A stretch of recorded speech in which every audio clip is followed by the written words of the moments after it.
Hey everyone, Kathy the Vegan Prepper here, and welcome to A Day in My Life. The thrills are non-stop. Vegan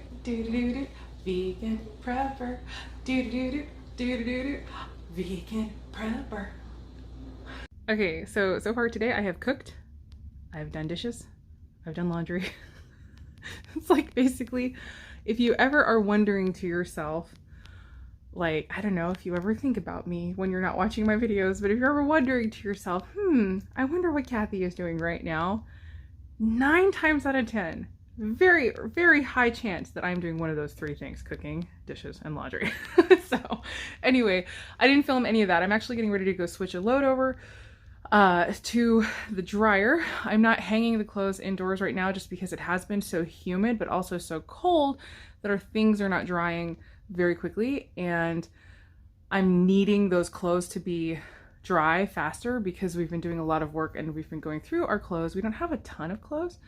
I'm kind of minimalist about my wardrobe. I don't have a lot. So anyway, I have to work out a solution for winter time because we don't really have a real winter here. So it's not like I have a wood stove that I can park them in front of. Anyway, whole long thing. But yeah, I'm definitely wanting to start drying my clothes, and I did last summer and it was great, but I have switched back to the dryer for now. It ends up kind of balancing out a little bit, I guess, because basically nothing runs in the house, like no heater, no air conditioning at all during these cooler months. So that's kind of nice. But anyway, yeah, I have plans. Actually, I did kind of go outside and do a little bit of gardening. I took my compost bins on my counters and I have buried them into various places in the yard. We are not super on top of the compost situation. And so I have decided, because I think I was watching Self-Sufficient Me, which is an excellent channel for gardening and self-sufficiency type stuff. He's Australian, so you can't beat that. I admit I'm a super simplistic American, and I love me some other accents besides my own, because I also fully recognize that I too have an accent.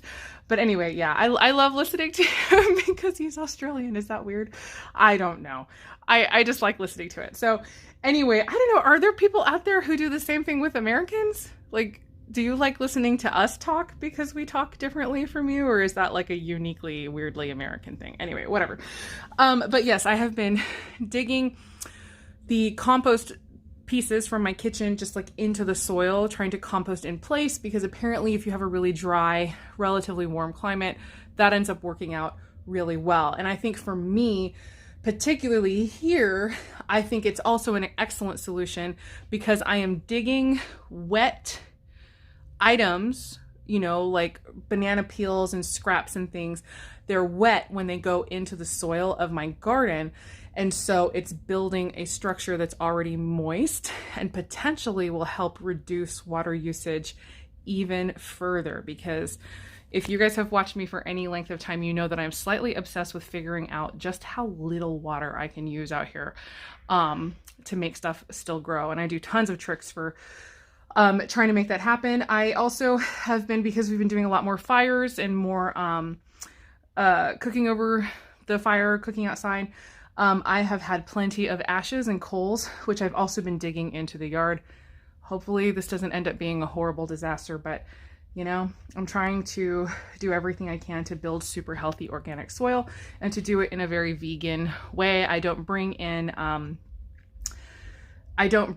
like chicken manure. I actually used to garden with chicken manure pellets before I was vegan, because I've been gardening since before I went vegan. And I used to garden with the chicken manure pellets and it seemed like it helped.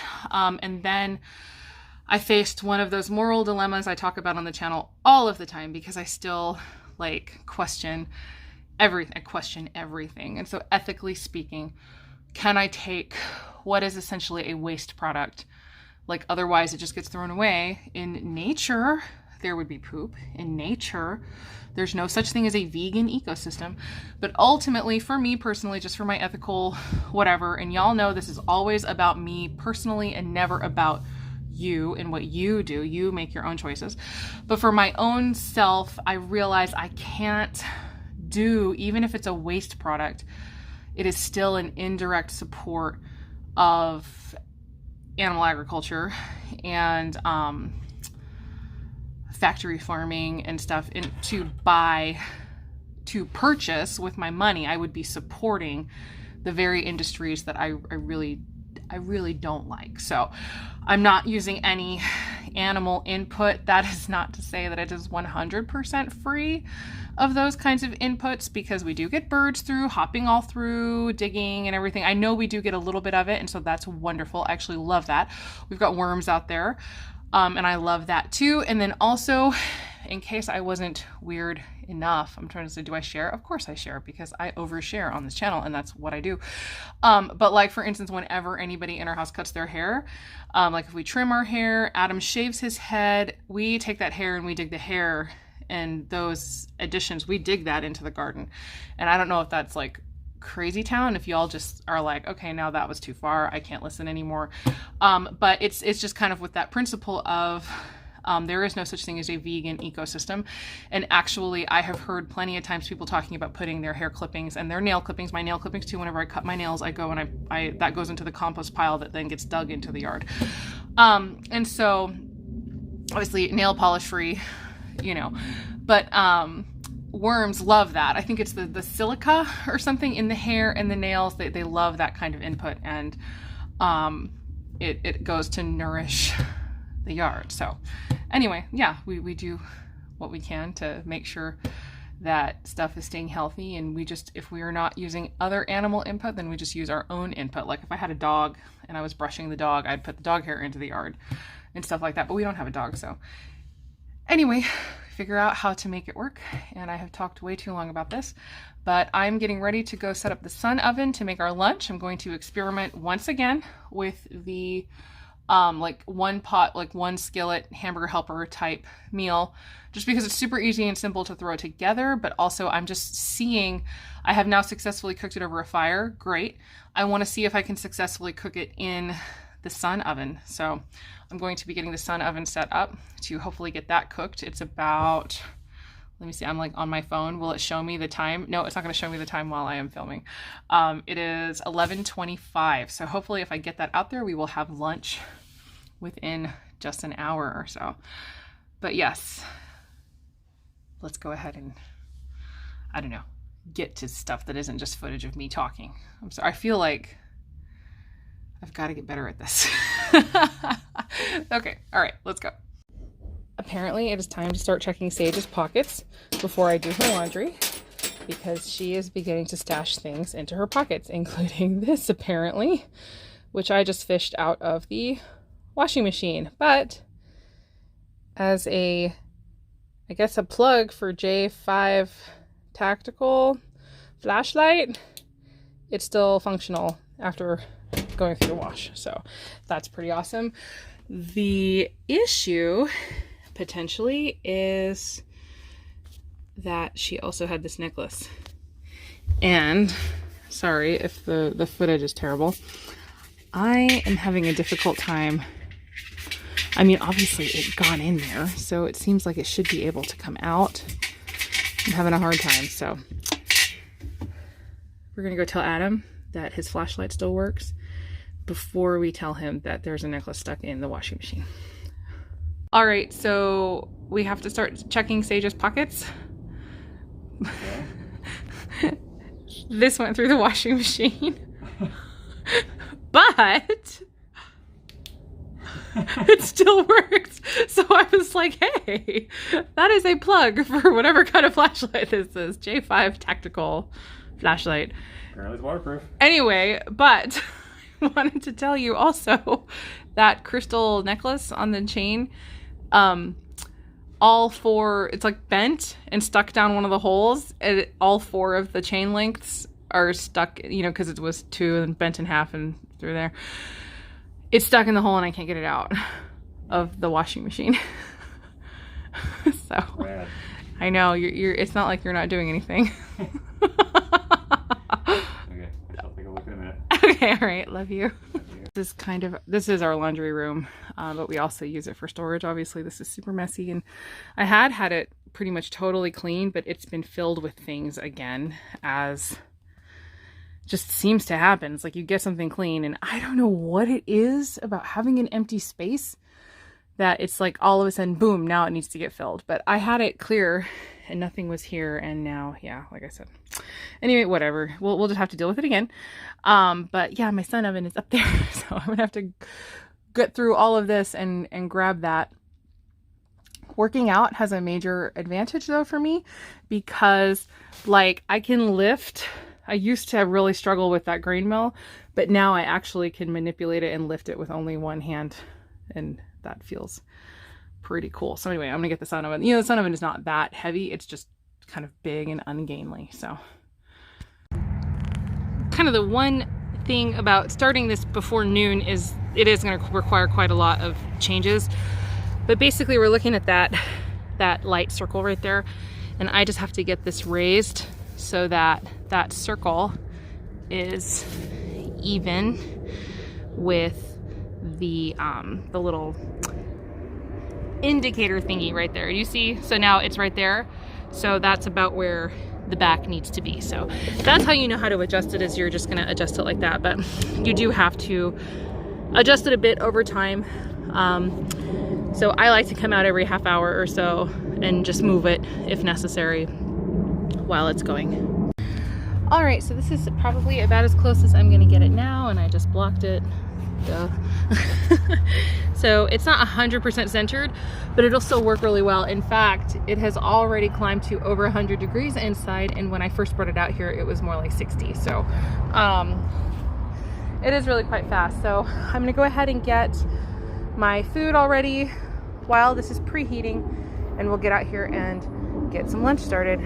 All right, so while I was doing all that, Adam got the necklace out just like I knew he would. I don't know if there's anything that you can't do. Keep Sage from stealing my flashlights. But this one works still, so that's really impressive. Order those? Yeah, they're really nice. We had a power outage like a couple nights ago, and so it lasted not a huge long time, but long enough that Sage was using a flashlight to get around the house and stuff. So yeah. I think she just sort of commandeered it. Okay, so hopefully this is going to be lunch, and like a really good one at that. So basically this is essentially my vegan quote unquote hamburger helper, obviously no hamburger, recipe, which I will link down below, but I am trying it now in the sun oven rather than on the stove or over the fire. So there's a layer of bean pasta underneath that you cannot see with the water. So that is one of my main tricks for doing this dish, is to put the pasta on the bottom with the water. And then when you put the veggies in, you don't mix everything together, because what you would end up with is a piece of pasta on top that's not going to get fully cooked because it is not submerged in the water. So the vegetables on top do not require submersion in the water in order to cook, but the pasta does. So the veggies just go on top. And then any slight displacement where, you know, a vegetable might slightly make a piece of pasta come up or whatever is not too big of a deal, because of the fact that as these cook, they will be releasing juices down. And so the pasta will get fully cooked as long as it is mostly in the water. So I've got 1 full pound of frozen broccoli, a full pound of frozen cauliflower, and then a whole bunch of just Southern style hash brown potatoes, which I had purchased from Azure Standard in bulk. And then also there's a sprinkling of corn in there, and that fish taco seasoning that I love so much that I show on the channel all of the time, which I also purchased in bulk from Azure Standard. And then also it is sprinkled over with dulse, just for the extra nutrition, especially the iodine. And I'm gonna go ahead and go get this into the sun oven. As a quick note, this pan is possibly the most perfect fit for the interior of the sun oven that I have ever found. We found it at IKEA. It is a 10 by 13 pan, not a 9 by 13, which is more standard. And there are no handles on it, so it fits. And so when you're looking for pans for your sun oven, sometimes it can feel daunting because it's the interior. That is my one complaint about it, is that the interior is not very large. But I found this pan and I love it. It's a huge amount of food for our family, or it's plenty for our family. Like I could make a giant lasagna in this.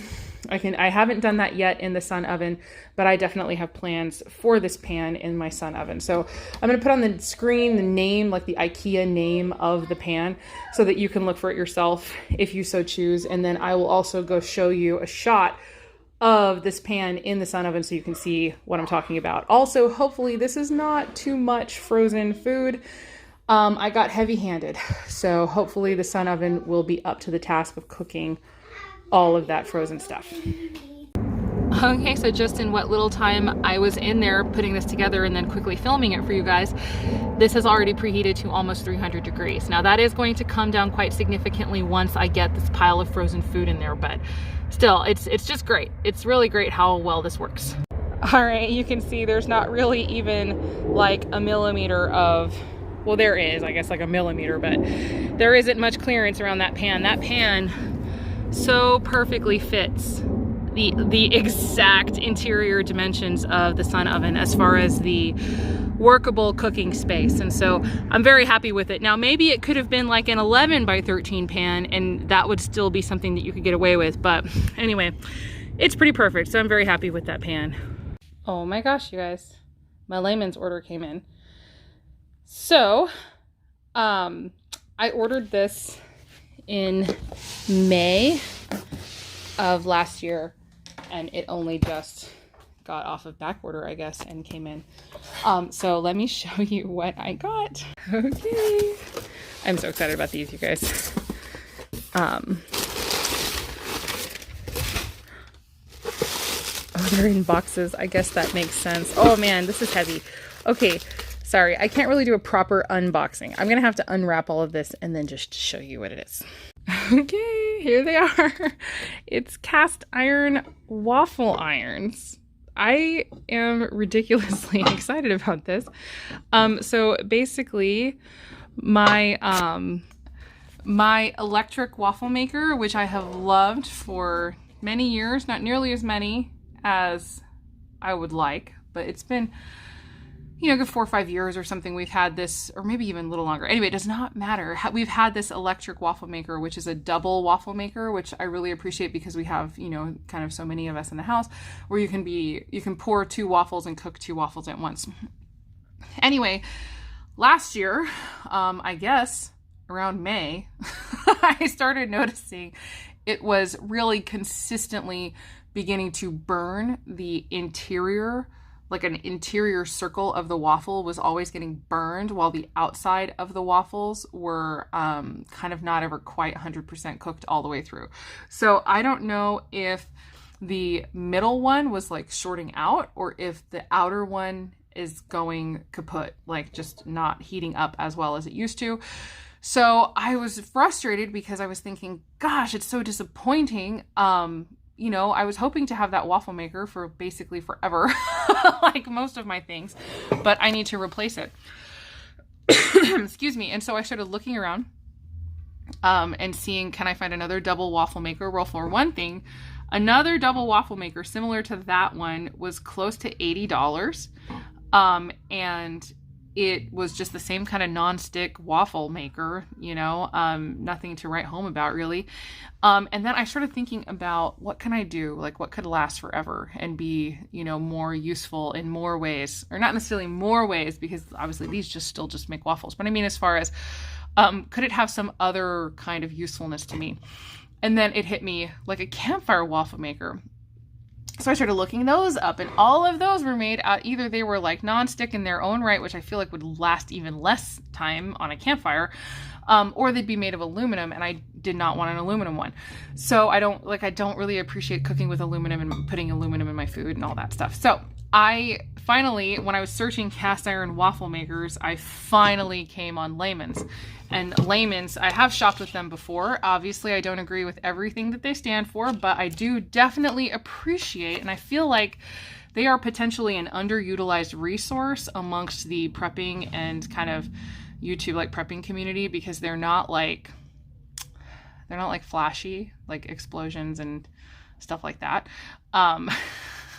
You know, like the prepping stuff is always like hazmat suits and explosions. That's actually why my intro is that silly little do-do-do-do, because I just noticed that everybody else has like explosions and cool stuff, and I was laughing. I was kind of poking fun at it and poking fun at myself because I don't have the capability of doing that stuff right now. But anyway, I feel like layman's might be an underutilized resource as far as prepping items because of the fact that they have so many things for living off grid and living a quote unquote simpler life, which of course simpler does not mean easier, but they have so many things that work without electricity, off grid, laundry off grid, everything, like basically to live your entire life without electricity. And I'm definitely not affiliated with them, but I really do appreciate that they have a lot of these things available, and I have purchased some things from them before. So anyway, I found cast iron waffle makers, and I have been waiting now for, well, I don't know, whatever the heck May to late January is. May of last year till January. That's how long I've been waiting for these to come back, because they've been on back order for that long. And so I am excited to have these now. And so these now are the replacement for my electric waffle maker, which is going kaput. And so I'm basically just going to go ahead and get rid of that and feel very sad for sending yet another cheap junk thing. Although it wasn't really that cheap. It was $54 when I bought it. But like I said, the most recent ones the ones I was looking up last year were like $84. So who knows how much they are now. But these were $30 each. And so it ended up being $60 for two of these cast iron waffle makers. And they're going to hopefully actually last me like forever. It's apparently a very fiddly thing. So I'm prepared for the fact that I probably have a steep learning curve for learning to make waffles in these, but I can do them on my stove. Apparently people also do them in the oven, and I can also do them over the campfire. So even if the grid goes down, so basically if the grid goes down, come to my house, I'll make you waffles.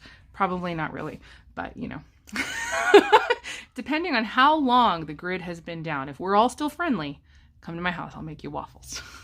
Okay, so it's been pretty steadily 325, and now it's back down to about 300. I think it's because we're getting some kind of intermittent cloud cover now. But basically, we've been waiting for so long, and I'm just gonna go ahead and leave this, and we're gonna go ahead and head to Costco. So I will adjust this, and basically if we need to leave, or just so that I don't have to be out here for too long, it's relatively perfectly in there. I'm trying to decide, does it need to come up even more? Yeah, I don't think I want it to come up anymore. I'm on the second to last thing back here. See, I'm in the second to last hole, and I don't know, I just don't feel, I know it's been designed to be utilized in that last position, but I don't feel comfortable putting in that last position. So basically what I am going to do, because the sun is traveling, that way, that direction, I'm going to put it maybe slightly, not all the way off, but just slightly off on this side, so that hopefully over the next hour or so while we're at the store, it'll just kind of continue staying in the right spot for this to be heated up. And I guess it's just entirely possible that this is not a recipe that's going to be a success in this thing. Because like I can still see the water, and I don't see any activity, like any bubbling, but this is definitely hot. There's steam, so I don't know, but we'll check it when we get back home. Hopefully it will be ready, because we're all really kind of hungry. Actually, Elliot bailed and made himself ramen, so he's not even waiting anymore.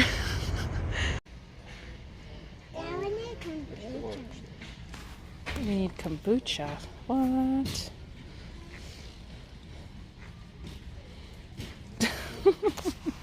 It's been gone for so long, and it's back! And it's the same price, is the main thing that's super exciting. And it is all still the same size, same amount. Yay! So anyway, I stock up on these because we use them so much. Adam makes fun of me. Look at you getting 3 of them.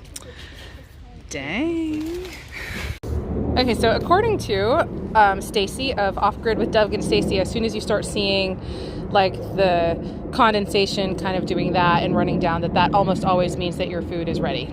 So hopefully it's true, because it's been a really long time and we are really hungry. So I guess Mr. Vegan Prepper is going to check what we've got here. Well, oh shoot. I mean, it does certainly look finished. The veggies certainly look cooked, if not overcooked. Gosh, there's tons of water, but I guess that's not necessarily unexpected, because part of the thing about this is that it kind of traps all of the condensation, and so you don't lose water. So maybe if I want to try to do this in the future, I will like use a little less water. I don't know. We'll see though. The pasta looks, oh yeah, it's completely crumbling, huh? It's been in there too long. All right, we'll see. Okay, yeah, so the pasta is completely disintegrated. It still has a relatively good taste. The vegetables are still, they're cooked all the way, but they're still firm. So it's kind of interesting. Anyway, I feel like now I have learned a thing that does not work in the sun oven. And so next time if I want to do something similar to this, I will not use pasta. That was kind of a dumb move. I don't know what I expected to happen. But I think I would use like brown rice or something instead. So yeah, we'll see. Maybe some other time.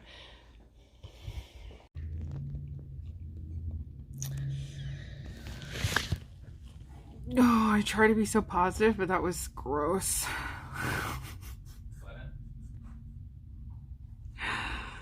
Like, the flavor was okay, but the mush of the pasta is like texturally kind of disgusting. So it's like, it feels like you have to eat that like on toast or something now. I don't know. Ugh, anyway.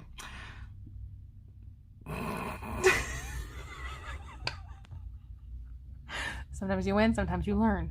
Hopefully you could do both. That was definitely primarily a learning experience. And again, now I'm questioning myself. What was I thinking was going to happen with pasta? Like, obviously it's going to, anyway. But yeah, anyway, okay, that's it. Well, I was trying to watch a YouTube video and suddenly, I guess it was the brand new blue screen of death with like a little sad face. And I was like, that's weird. I've never seen that before, but it said your machine ran into a problem and needs to restart. This is the thing that happens when my computer tries to restart. This is what happens. So yeah, I have to physically pull the battery. And then usually it will start up again once I put everything back together, but there's no other way to do it. I can't Control Alt Delete it. I can't do anything. So yep, it's been past time to replace some of these things, like the tech stuff, like say low tech, high strung, but gosh, I really don't want to buy a new laptop. I don't like obviously it is fun to get new things, but I don't like buying things, because all I can ever think of, especially large purchases, because my brain, I'm extremely analytical and I can't help but do all the math of all of the things that we could have bought instead. So anyway, I know eventually this will need to get replaced, but oh my gosh, you guys. Adam is outside doing blacksmithing. So I was just sort of doing YouTube while Sage is occupied and happy. Hashtag mom life, right? Oh my goodness. All right. So what are you working on? Tongs. Oh, tongs.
That's my line. That's my line. But that's my line.